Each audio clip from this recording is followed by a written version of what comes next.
রাজনৈতিক দলগুলোর সঙ্গে ধারাবাহিক বৈঠকের অংশ হিসেবে বিপ্লবী ওয়ার্কার্স পার্টির সাথে আলোচনায় বসছে জাতীয় ঐক্যমত্য কমিশন। এই মুহূর্তে সংসদ ভবনে আছেন রিপোর্টার হাসান ওয়ালি। সরাসরি চলে যাচ্ছি তার কাছে। কিছুক্ষণ আগেই বিপ্লবী ওয়ার্কার্স পার্টির নেতৃবৃন্দ প্রবেশ করেছেন সংসদ ভবনের এলডি হলে। আজকে 21তম দল হিসেবে বিপ্লবী ওয়ার্কার্স পার্টি জাতীয় ঐক্যমত্য কমিশনের সঙ্গে এই বৈঠকে যোগ দিচ্ছে। আমরা জানি যে 5টি সংসদ কমিশনের বিষয়ে রাজনৈতিক দলগুলোর মধ্যে ঐক্যমত্য আনার জন্য আসলে ধারাবাহিক এই বৈঠকগুলো করছে জাতীয় ঐক্যমত্য কমিশন, যেটি একেবারে প্রথম দিককার, বিশেষ করে সংবিধান সংস্কার, নির্বাচন ব্যবস্থা সংস্কার নিয়ে আসলে রাজনৈতিক দলগুলো তাদের যে মতামত সেটি জানাচ্ছে। সংবিধানের ক্ষেত্রে অনেকগুলো জায়গায় কিন্তু আসলে তাদের বিভিন্ন রাজনৈতিক দলের নানান রকমের আসলে ভিন্ন মত রয়েছে।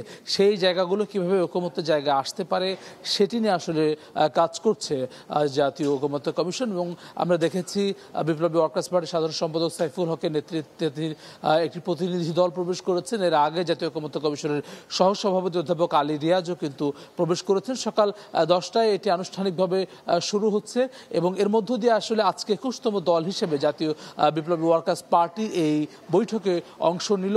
এর আগে আমরা দেখেছি বিএনপি, জামায়াত ইসলামী, এনসিপি সহ গণসংহতি আন্দোলন, গণ অধিকার পরিষদ সহ অন্যান্য রাজনৈতিক দলও কিন্তু আসলে অংশ নিয়েছেন এবং এর মধ্য দিয়ে আসলে প্রথম ধাপের যে রাজনৈতিক দলগুলোর সঙ্গে বৈঠক সেটি প্রায় শেষের দিকে। আগামী মাসের মাঝামাঝি সময়ে দ্বিতীয় ধাপের যে বৈঠক সেটি শুরু হবে। এর মধ্য দিয়ে খুব দ্রুত সময়ের মধ্যে ঐকমত্য কমিশনের যে জুলাই সনদ যে চার্টার তৈরি করতে চাই সেটি তৈরি করতে পারবে এমন আশাবাদ কিন্তু ব্যক্ত করেছেন অধ্যাপক আলী রিয়াজ। কিন্তু এর আগে গণমাধ্যমের সঙ্গে তিনি বলেছেন যে এই যে মুহূর্তটি যাচ্ছে এটিকে তিনি ঐতিহাসিক মুহূর্ত হিসেবে উল্লেখ করেছেন, যার মধ্য দিয়ে সব রাজনৈতিক দল আগামী দিনের বাংলাদেশ কিভাবে বিনির্মাণ হবে, কিভাবে চলবে সেটি যে নীতি নির্ধারণী যে বৈঠকগুলো হচ্ছে এর মধ্য দিয়ে আগামীর বাংলাদেশ চলার ক্ষেত্রে আসলে একটি পরিকল্পনা থাকবে, নির্দেশনা থাকবে সবার মতামতের ভিত্তিতে, ঐকমত্যের ভিত্তিতে, সেটির মাধ্যমে আসলে পরিচালিত হবে।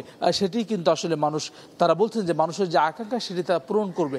আমরা জানি যে জুলাইয়ের যে গণ অভ্যুত্থানের পরে যে সংস্কারের যেই আকাঙ্ক্ষা মানুষের তরফ থেকে ছিল সেটির জন্য ঐকমত্য কমিশন গঠিত হয়েছে, অন্যান্য যেই সংস্কার কমিশনগুলো ছিল তাদের সমন্বয়ে, এবং এটি আসলে এখন একেবারে শেষ মুহূর্তেই বলা যায় প্রথম ধাপের আলোচনা রয়েছে, যার মধ্য দিয়ে আসলে যে জুলাই চার্টার সেটি তারা আসলে নির্ধারণ করবে। আমরা সরাসরি যুক্ত ছিলাম সংসদ ভবন থেকে।